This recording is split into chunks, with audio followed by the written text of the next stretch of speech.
और 5 मिनट के लिए इसे ऐसे ही पकाएंगे। राइस को मैंने 5 मिनट मीडियम फ्लेम पे छोड़ा था। अब हम लोग इसे खोले बगैर ही दम पे लगा देंगे, यानी बहुत दम वाली आंच करके इसे 15 से 20 मिनट के लिए छोड़ देंगे। फिर चेक करते हैं इसे। दम लगाए हुए 20 मिनट हो चुके हैं, तो चेक करते हैं इसे, गुड़ वाले चावलों को। माशाल्लाह से जी देखें। अब इसे मिक्स करके मैं दिखाती हूँ आपको।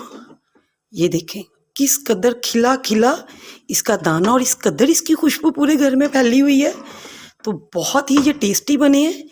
अब मैं आपको इसकी फाइनल लुक दिखाती हूँ, डिश आउट करती हूँ। ये देखें जी मेरी फेवरेट डिश। इसमें मैं ये राइस डाल लूँगी। बहुत ही लाजवाब बने हैं।